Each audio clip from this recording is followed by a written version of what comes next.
Maybe by Carolyn Starr Rose. I won't go. It's for the best, Ma says, yanking to braid my hair, trying to make something of what's left. Ma and Pa want me to leave and live with strangers.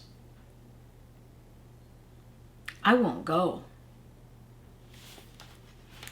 I want to show you something. I want to show you what this first page looks like, with the number 1 right above it. It looks like this. It's written in verse. Can you see how it's structured?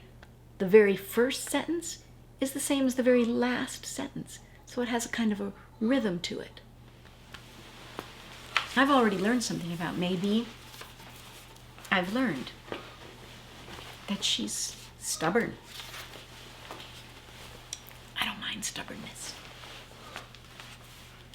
It's for the best, you packing up and moving to the Oblinger soddy. Ma's brush tugs, my eyes sting. For the best? Like when the right baby died, not 3 weeks old? One less child to clothe? After all, I cook some, collect fuel, mend, tote water, hoe, wash, pretty braid or not. Why not Hiram? I think. But I already know. Boys are necessary. You'll bring in some extra money, says Mom. We'll get you home by Christmas. A wisp of hair escapes her grasp, encircling my cheek. For the best. One less child to clothe. Before Ma ties my ribbon, I push outside and run. My feet pound out. I won't go. I won't go. I won't go. My braid spills loose. The short pieces hang about one ear.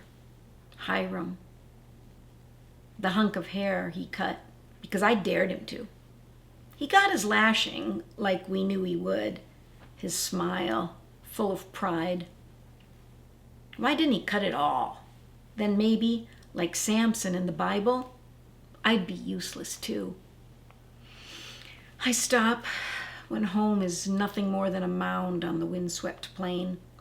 Like a prairie hen, I settle down until I can't be seen, breathing comfort from grass and soil. I listen for silence, but there's no room for it. My mind's too full. Ma and Pa want me to leave and live with strangers. Around my finger, I twist a blade of grass. It's what I've always wanted, to contribute, but not this way. If I leave, schooling's as good as finished. Come Christmas, I'll be home, but even farther behind. In 3 more years, I'll be old enough. In 3 more years, maybe I'll be able to teach. I grab a fistful of shorn hair. I am no better than Samson once that Delilah cut his hair, once his strength was gone. Powerless, defeated. Mavis Elizabeth Betterly. May Betts. Maybe. Somehow, Hiram spots me. What are you hiding for? He asks. I stand up and punch him on the arm for cutting my hair, for being a boy, for reading strong. Easy as you please. I punch him again. Hiram rubs his shoulder, then hooks his arm through mine. Ma asked me to fetch you. It's supper time.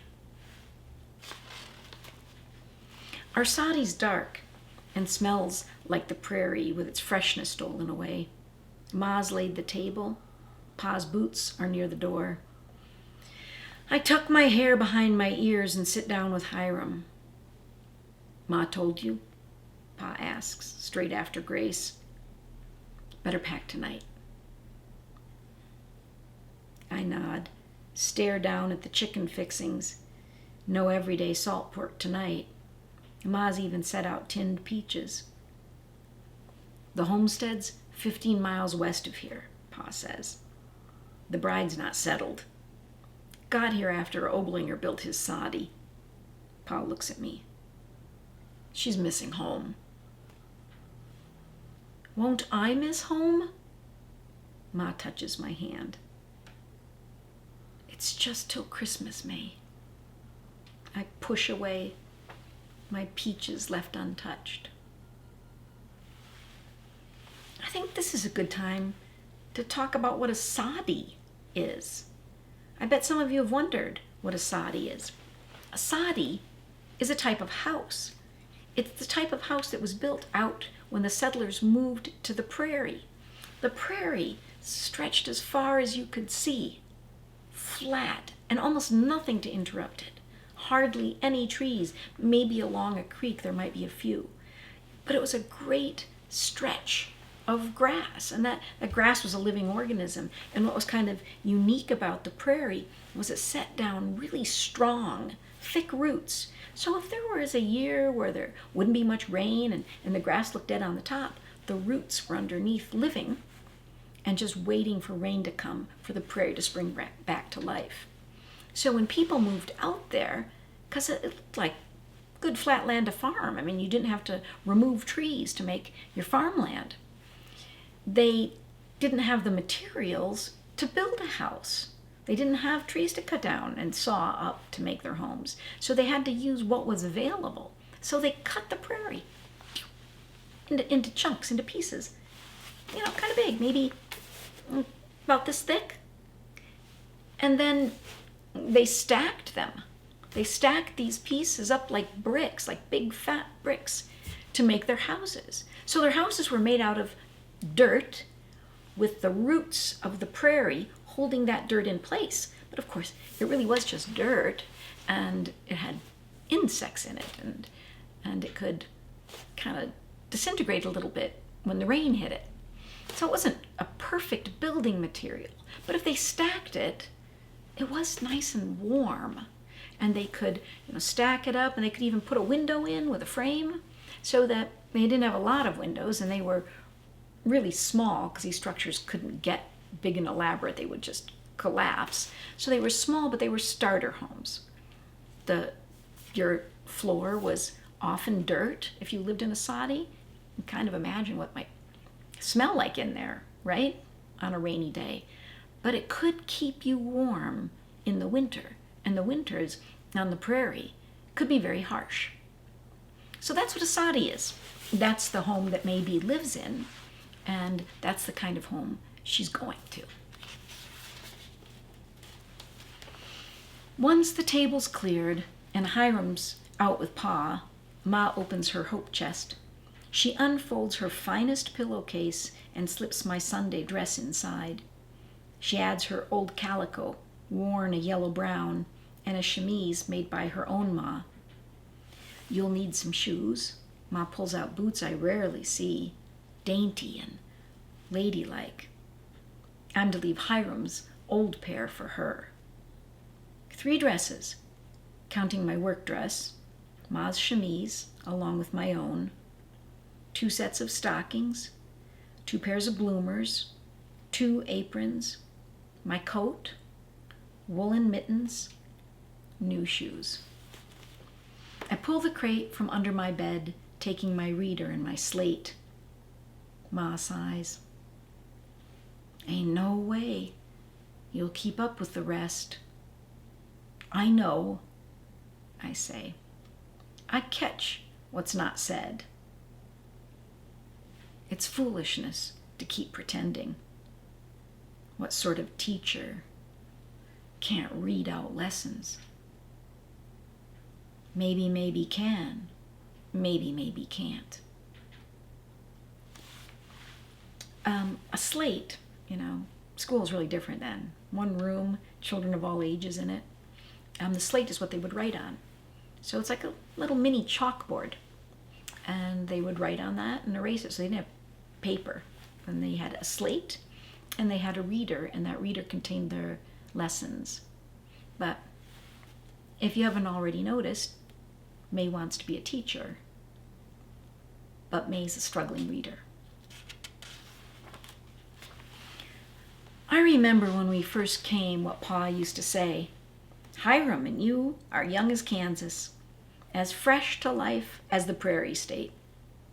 Those traveling weeks, we watched the sky from the wagon or walking beside it, hoping to be the first to spy the distant place where the ground and the air connect.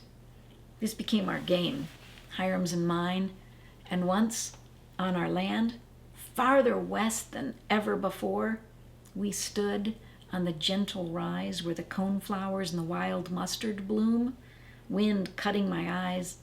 I searched for that place where the land touches the sky, while Pa fetches the wagon in the early morning black. Hiram pulls me around back. He doesn't need to tell me. We're going to the gentle rise where wildflowers grow. Hiram and I stand high as the countryside allows. Behind us, there's the smallest hint of sun.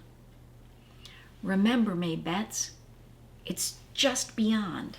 Hiram points into the darkness like I might forget. We haven't seen it yet, but we know it's there. Pa's taking me farther west, toward sunset and rain, farther from town than Hiram's ever been. I hold out my hand. "If I see it first, you owe me your Christmas candy. If you see it, I'll give you mine." Hiram's fingers squeeze my hand. "Agreed." "How do I know you'll be honest?" I say. He squints at me. "I wouldn't lie. That takes the fun out of winning." Hiram's better at races. Always grabs the extra biscuit. Ma's first spring baby. He beat me to living by 1 short year, and now, for once, I'll be ahead. "Maybe I'll see it first," I say. Hiram tags me fast and starts to run home. "Or maybe not," he tosses back. Our mare pulls, the wagon sways, the grass ripples. Only I am holding back. Pa's hunched over the reins. I wonder when he'll speak his piece. Since last night's supper, he's been silent. I find myself inside the rhythm of hoof and wheel and join this going forward. But I am behind, still. I play a game inside my head, counting plum trees that dot a creek bed, rabbits that scatter at the sound of wagon wheels, clouds that skirt the sky. For hours, that is all. And grass, always grass, in different shades and textures like the braids in a rag rug. Miss Sanders told us that lines never end and numbers go on forever. Here, in short grass country, I understand infinity. We stop just once to eat after the sun has reached its peak. I watch a bird balance on a blade of grass, bent low toward earth to find a meal. All creatures must work for their keep. I know schooling's what you want, but with this spring's wheat, Pa shrugs. Will Hiram go back? I have to know. He's 13 now, one of the oldest boys, still learning. Pa's eyes meet mine. No, he says. I'll need his help around the place. I shut my eyes, catch Hiram's smile. All term he's complained, wanting to be a man and work the farm. You're helping out, May, Pa says. I'm helping everyone, except myself. I see the homestead first, an awkward lump of earth, a lazy curl of smoke above. Beyond the soddy, a barn, carved into a hill. Pa doesn't need to point, but does. It's not as nice as what we've got. Did most of his work alone. Still, plenty of time for improvements. Pa cut our strips of sod. He and Ma stacked them layer by layer, grass side down, using only a bit of precious wood to frame out our windows and door. This soddy's small. The earthen walls misshapen. Just one papered window. I clutch my pillowcase. Mr. Oblinger spies us, waves, steps inside his home. Later, when we're closer, I catch the flaming red of Mrs. Oblinger's dress. She stands in the doorway for a time, facing us. It's only when we approach that she shuts herself inside. I stay in the wagon, watching Pa and Mr. Oblinger inspect the garden, point toward empty prairie without hearing. I know the talk of plow, of wheat, of rain and promise. Hand passes to hand, and Pa tucks money inside his shirt pocket. It's then that he motions toward me. I can't pretend not to see. Pa gives my shoulders a gentle squeeze. This here's Mavis. May, I say. Glad to have you with us, May. Mr. Oblinger shakes Pa's hand. You sure you don't want to stay? No, thank you, Pa says. We need provisions from town. I'll sleep there tonight. Pa pulls me close. The crisp money crackles against my cheek, my first wage. Till Christmas, he says. Do your best. I nod, but I know my best isn't always good enough. I don't wait until Pa's far before I turn toward the door. Watching him would only stretch the distance. Just a push swings the door open. The air inside is heavy with heat, with darkness, with something I can't name. Mrs. Oblinger turns, her skirts swirl, her eyes study me like a lesson. She's fancy, and tall, but I've caught it right away. She's hardly older than I. This here's where you'll sleep. She holds out her arm, like showing me a spot vast as the prairie, not a hint of privacy. A dingy corner, muslin pinned across the ceiling, stained brown from rain that seeps through the sod. I stand straight. Thank you, ma'am. Mrs. Oblinger slices the air with one finger. Use this crate for your belongings. She catches my glance at the ceiling, the sagging cloth already filled with bits of soil. I drop my chin, study my shoes. You'll be no wetter than the rest of us, she says. Once you unpack, you can start in on supper. I wait for her to turn away so I might have one moment to myself.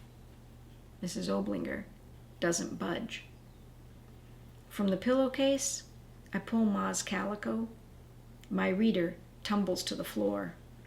Mrs. Oblinger scoops it up, opens the cover slowly, touches the place I've written my name. I rip it from her hands and hold it to my chest. What was that for? She demands. It's mine, I say. Careful, young lady. She flings the words, more girl than woman herself. My apology spills out. I won't let my schoolwork interfere with chores. Mrs. Oblinger's eyes meet mine. I was under the impression you couldn't read a thing. Once you unpack, start in on supper. I dump my belongings in a pile, yank off Ma's fancy boots, my toes more comfortable on the hard-packed earth. My reader and slate I wrap in the pillowcase and slide them as far under the bed as I can. I roll out biscuits on the table, then fix the coffee. From the garden, Mrs. Oblinger brings cabbage. I thought this might round out the meal. He's got the kind of patchy beard that says he's new to prairie living. Though small, the cupboard holds sacks and tins. Mr. Oblinger's been busy providing for his bride. I lay the table, waiting. The biscuits grow cold. I stand at the door, wave to Mr. Oblinger near the dugout barn. "The missus inside?" he asks. I shake my head. He wipes his face with a handkerchief. Wonder where she's gone off to. Heading to the creek, he calls for her. The empty prairie says nothing. I pretend to study cabbage, beans, a row of potatoes. Inside, I serve up salt pork, pour coffee, and wait. At last, the two walk in. Daydreaming out back. Mr. Oblinger's smile stretches too wide. Mrs. Oblinger sits. Says nothing. In bed, I think through presidents and work long division in my head. It is dark and quiet, and the heavy air remains. I wake to the gray of early dawn and stay silent as sleep so as not to rouse the Oblingers, but there's no need. I'm not the only one awake. The sound is muffled, like a child at her mother's shoulder. Just as Hiram can't hold back laughter during family prayers, Mrs. Oblinger's sobs escape the blankets. Surely Mr. Oblinger hears. 3 of us, awake, 2 pretending sleep. Mr. Oblinger stirs. I duck farther under my sheet, and once he's gone, slip into my work dress. Relieved to find the water's low, I grab the bucket.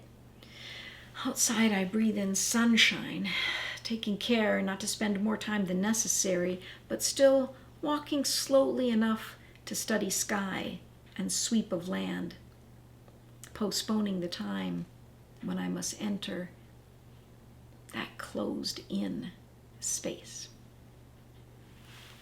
Well, so that's where May B finds herself. And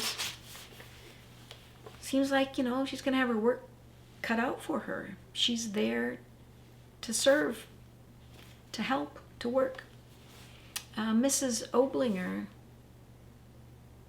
seems unfriendly, and I don't know about you, but I felt really, really bad for May that somebody told kind of her secret to the Oblingers that she can't read.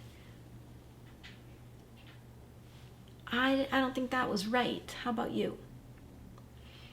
And that reminds me of something I want to say about fiction. Is when we're introduced to a character, we get to decide how we feel about that character, about their choices, about the things that happened. And so we learn not just about other people who may be very different from us, or maybe in some ways they're a lot like us. And we get to decide for ourselves, how do we feel about things? So you learn about yourselves when you read fiction, when you meet a character. You learn about other people, and at the same time, you learn about yourself. So how would I feel if I were in that soddy? How would I behave? That's something I'll think about. How about you? What do you think you would do? Well, when we get back, we'll find out what May does.